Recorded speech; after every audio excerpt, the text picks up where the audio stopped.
What's going on, people? Welcome back to AFTV. We've got some breaking news for you all that should put a smile on your face. It's definitely put a smile on my face. Robbie, you're smiling now. It's good news. It's very, very much good news. Mikel Arteta had his press conference this morning ahead of, obviously, the Fulham match. And I'm just going to go straight into it and what he had to say. Mikel Arteta said that Bukayo Saka is good to go. He can already start versus Fulham. He said, we'll see that tomorrow. Huge news, massive. I mean, we've been waiting for this, for him to return. I think a lot of fans have been to and fro whether he should rush him back. Should he rush him back? Should he play? Should he be starting? The news is this morning that he's good to go, and it seems like the club have done, putting the right procedures to say that he's ready and fit to start. Robbie, I need to get your initial reactions of it because we spoke before on a live and I said the doctors deserve a lot of credit because a lot of the injuries that have happened, people have come back before, they initially said, and it feels like, Saka's on that trajectory as well because I thought he was going to be out for the rest of the season, but he's good to go to start on Tuesday. I always remember the interview that I did with Dr. Andre, the doctor who, actually did the medical for Mikel Arteta when he played at Everton. Mm-hmm. And he said that injury, that type of injury, looking at 4 to 6 months, and it's 4 months. So he's come back sort of at the early end of that type of injury. The doctor also said, has said on a couple of occasions that you can actually come back stronger because it's surgery. So it's not like it's not like the muscle is still sort of damaged. It's like been completely put back together. So it's great news. It's fantastic news to have Saka back. We've got that big game coming up against Real Madrid. That's my focus really. It's not even so much the Premier League stuff because we know before that, but we know the Premier League is kind of over for us as far as winning it. For me now, the fact that he's going to be available to figure in those 2 games, against Fulham and Everton is very, very important to get him up to full fitness ahead of that game against Real Madrid. That is the absolute key. Once again, and you guys can go and watch that video because we did one last week as well with the doctor as well, where we were talking about the stages of coming back to full fitness. And he did say, he goes, they would have been doing loads of work on it behind the scenes without cameras there. He would have played in games against the youth teams and stuff like that. So he goes, it's not going to be like he's just come back out of the blue. Yeah. He goes, they would have been going through vigorous stuff, but, we wouldn't have seen to make sure, because, when you come back, it's the twisting and the turning and the mental side as well. But the way Mikel Arteta's talking so confidently, seems like, they don't seem to have any problems with that. And now it's just about getting him out on the grass, getting him playing a couple of competitive games, because those are different to training type in-house games. And getting him ready for Real Madrid. Well, that's what you keep saying. You keep going straight to Real Madrid. So then in what I need to ask to you is that Arteta's saying he's ready to start for you. Does he start to get him, or because when last time I spoke to you, said, listen, give him 20 minutes, maybe 30 minutes in this Fulham game if he's available, which was before we heard this news. But now Arteta's speaking as if, which it sounds, he's very confident that he can start. Do you start him in this game and Everton? But I remember last time you said, it's a home game, give him a few minutes. Everton, give him a few minutes as well towards the end of the game. Or is it like, start him in both because he's ready for Real Madrid? Well, listen, they'll know what shape he's in. I still don't think I'd start him. I still think I'd be cautious. He's been out for a long time. This is fitness issues as well. So to me, like 25 minutes maybe against Fulham, then a longer period, against Everton. I don't know how long that would be, but maybe make him start. Again, I'm just keep referring to the doctor, but he's the expert, right? He said that maybe if he comes through Fulham, you start him against Everton, but you take him off very early. So he goes, it's just that to get that in his head that he started the game, just a mental thing.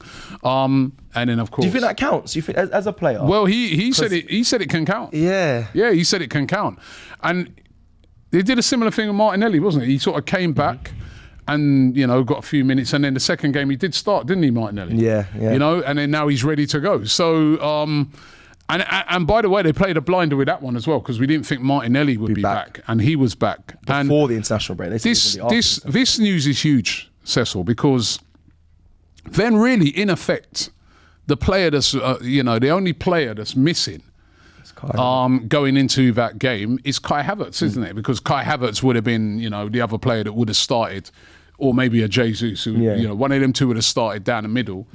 But if you've got Saka back, you've got Martinelli back, that makes a big difference to Arsenal's chances, And you're going to... The percentages go up for me, you know what I mean? Oh, there we go. You know what I mean? On the 40%. Bro, they're going up now, listen, man. You're teeing me up because that was going to be the next question. Going up. It's going up, bro. Not more than 5. Not more than 5%, I hope. Well, at least 45%, okay. right? Going up. It's going up, man. I'm telling you. Turkish is there rating. He's behind the camera clipping. Listen, and we got back the team, but this is great news. I agree. This is great news, right? Like, he's our best player. I agree. He's our best player. Our best player's available all of a sudden. Although I also saw that Militao. Oh yeah, he can return. He's supposed to be nearing a return for Real Madrid as well. Yeah. But I think it's fantastic news for us. I'm back. No, they and I'm actually jealous of you that you're going to the game tomorrow, because I remember, like I've mentioned this before in another video, that when Jesus returned against Fulham, funny enough, away, the fans' reaction, the crowd reaction was like nothing I ever heard of. Like, he scored a goal as he stepped on the pitch. Saka tomorrow, if he starts or if he comes on the pitch, the applause he's going to get is going to be phenomenal. It's going to be a big lift, and you've mentioned that throughout this time. That even just warming up, innit? Even if he's just warming up down the touchline, he'll be going crazy, right? And for a game that, let's be real, going into it, everyone's a little bit flat about, you know what I mean? Yes. But all of a sudden, it's different now, you know what I mean? Because the curiosity is, obviously we all want to win the game, but also the curiosity is, what sort of shape is Saka going to be in? Because that is the other thing, being fit, being ready. Is he the same Saka? That's the other thing, you know what I mean? We've seen Ben White come back. He's not been quite the Ben White we know. Correct, yeah. Probably needs a bit more time to be able to get back in, full shape. Although I have been impressed with Martinelli since he's come back. I still think there's a bit of lag on him, I think. Yeah, there's probably a bit of lag, but he's still got the pace and everything like that, you know what I mean? So it's going to be interesting to see what shape Saka's in. How is he come back?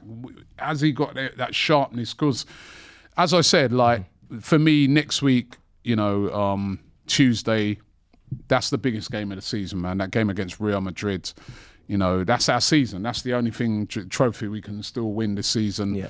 And it's huge. It's a huge, huge game because, we need to get something out of that first leg. 100%. I want to close by obviously giving you further news on Bukayo Saka around his contracts, which I'll do in 1 second. But the last thing before we end is, it's going to be interesting to see what Mikel Arteta does with the dilemma now. With you're going to probably say Bukayo Saka starts regardless, but with the Ethan Nwaneri, Bukayo Saka, can you get both of them in the side? Can you make it work? That's my next question for Arsenal and Arteta, and I can't wait to see what he goes with and what he decides to do.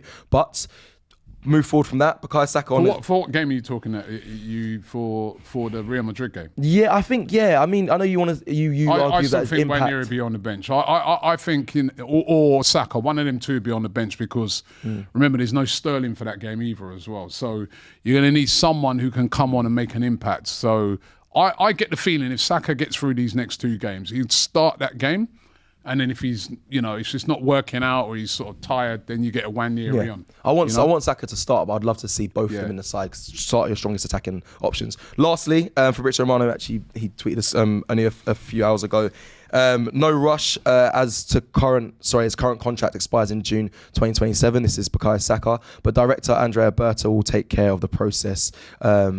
Also for Saka's new contract. So they're at the moment his agents are in conversations around a new long-term deal, which is I think for many fans should be good news, because there's always a talk of if they don't win trophies here, they're going to be looking to go elsewhere. So it's a positive sign. It's a very positive sign. Like, you've got to tie down a guy like that to a long-term contract, right? Because you tie him down, then that sort of has a knock on to other players. Yeah. They look on it and they think, right, Saka's staying, so am I.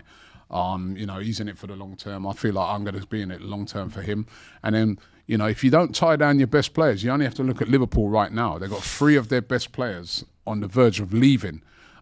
Trent's gone.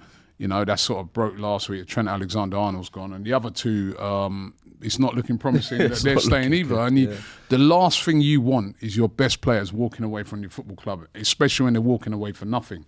So Andrea Berta has got a big one to first thing he's got to do is get all of those guys tied down. Gabriel's the next one as well. Gabriel, your Salibas, all these guys, so they ain't going nowhere, and then cut out there and bring in a striker. And I like that news I saw yesterday from David Ornstein about so you jumping with joy for that, yeah. Victor Gyökeres is just the type of player that Arsenal should be signing. We need a clinical striker, and that would be a great signing. If you got a front line with Saka and Gyökeres in it, that starts to get really exciting. Yeah. All right, well, that's it. That was the news of the day. Just to remind you that in the press conference this morning, Mikel Arteta said that Saka is good to go. So that should put a smile on many of you Arsenal fans' face, including myself and Robbie's. And hopefully we see him against Fulham come tomorrow. Thank you for watching this video. Like the video on your way out, and I'll see you again soon. Take care.